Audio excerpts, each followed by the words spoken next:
اللہ کے نام سے شروع جو بڑا مہربان نہایت رحم کرنے والا ہے۔ ایک عقاب شکار کی تلاش میں اڑ رہا تھا۔ اس کی نظر نیچے پڑی تو دیکھ کر بہت حیران ہوا کہ شیر ایک بکری کو اپنی پیٹھ پر بٹھا کر سیر کروا رہا ہے اور اس کے ساتھ کھیل رہا ہے، تازہ گھاس کھلا رہا ہے۔ ماجرا حیران کن تھا۔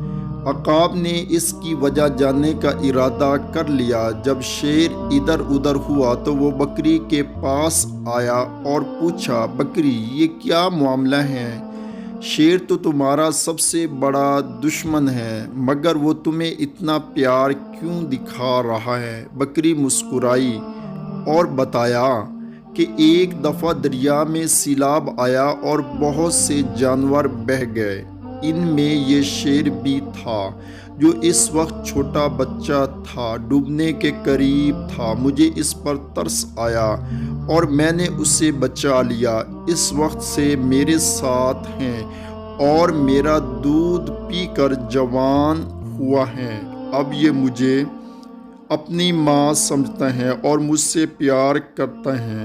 جنگل کے کسی جانور کی ہمت نہیں کہ میری طرف غلط نگاہ سے دیکھے، یہ اسے چیر پھاڑ دیتا ہے۔ عقاب نے پوچھا، بکری کیا احسان کرنا اتنی اچھی بات ہے؟ بکری بولی، بالکل اچھی بات ہے، مگر احسان بھی دیکھ کر کرنا چاہیے۔ اتنے میں شیر آ گیا اور عقاب پوری بات سنے بغیر ہی اڑ گیا۔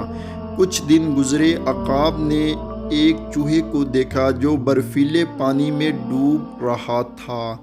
عقاب کو بکری کی یاد آئی۔ اس نے تیزی سے نیچے آ کر چوہے کو پانی سے نکال لیا اور اپنے پروں میں چھپا لیا کہ وہ گرمی ملنے پہ ٹھیک ہو جائے۔ اس دوران عقاب کی آنکھ لگ گئی۔ چوہے کو ہوش آ گیا۔ اس نے عقاب کے سارے پر کتر ڈالے اور بھاگ گیا۔ عقاب کی آنکھ کھلی تو اپنی حالت دیکھ کر ہوش اڑ گئے اور وہ گرتا پڑتا کسی طرح غصے کی حالت میں بکری کے پاس پہنچا اور سارا ماجرا بیان کیا۔ بکری بولی، تم نے اس دن میری پوری بات نہیں سنی تھی اور اڑ گئے تھے۔ میں کہہ رہی تھی احسان اچھی چیز ہے، مگر دیکھ کر کرنا چاہیے۔ میں نے ایک شیر پر احسان کیا تھا جو جنگل کا بادشاہ ہے، بہادر اور اعلیٰ ظرف۔ تم نے ایک چوہے پر احسان کیا جو کم ظرف اور موقع پرست ہے۔